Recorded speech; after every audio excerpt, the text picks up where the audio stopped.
എന്താ പറയാ, സ്വരം നന്നായിരിക്കുമ്പോൾ പാട്ട് നിർത്താന്നൊരു പഴമൊഴിയുണ്ട്. അപ്പോൾ അത് ഈ കാര്യത്തിൽ ചിലപ്പോൾ നല്ലതായിരിക്കും. അല്ലെങ്കിൽ ഒരുപാട് സമയമെടുത്ത് കാച്ചിക്കുറുക്കി എഴുതിയൊരു സ്ക്രിപ്റ്റ് ഉണ്ടെങ്കിൽ മാത്രം ദൃശ്യം 4നെയും 5നെയും പറ്റിയൊക്കെ ചിന്തിച്ചാൽ മതി. ആന്റണി പെരുമ്പാവൂർ അത്ര എക്സൈറ്റഡ് ആയിട്ട് 4ഉം 5ഉം ഒക്കെ അനൗൺസ് ചെയ്തു.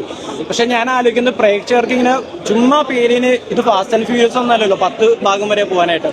അപ്പോൾ നല്ലൊരു സ്ക്രിപ്റ്റ് ഉണ്ടെങ്കിൽ അതിൻ്റെ ഒരു പിൻബലത്തിൽ മാത്രം ദൃശ്യം 4നെ പറ്റി ആലോചിച്ചാൽ മതി. സമയം എടുത്തിട്ട് അത്ര ഇമ്പോർട്ടൻ്റ് ആണെങ്കിൽ മാത്രം ചെയ്താൽ മതി. കാരണം ദൃശ്യം 2-ൽ തന്നെ അടിപൊളി എൻഡിങ് ആയിരുന്നു, നല്ലൊരു ഫിലോസഫിക്കൽ എൻഡിങ് ആയിരുന്നു.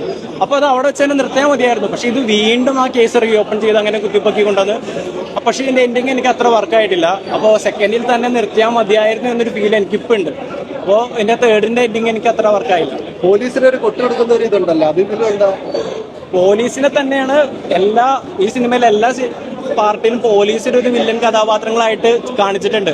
പക്ഷേ ഒരിക്കലും ഒരു പോലീസുകാരന് ഇത് അങ്ങനെ തോന്നില്ല. കാരണം പോലീസുകാരുടെ ഭാഗത്തുനിന്ന് ആലോചിച്ച് അവര് നീതി നടപ്പാക്കുക, സത്യം തെളിയിക്കാൻ വേണ്ടി മാത്രമേ പോലീസുകാർ ശ്രമിച്ചിട്ടുള്ളൂ. അപ്പൊ ചില സമയത്തൊക്കെ അവരെ മണ്ടന്മാരായിട്ടൊക്കെ കാണിച്ചിട്ടുണ്ട്. അതായത് പാർട്ട് 1-ൽ സഹദേവ മണ്ടനായി പോയി, പാർട്ട് 2-ൽ നമ്മുടെ മുരളിഗോപി ചെയ്ത ക്യാരക്ടർ ഒരു മണ്ടനെ പോലെ ആയിപ്പോയി.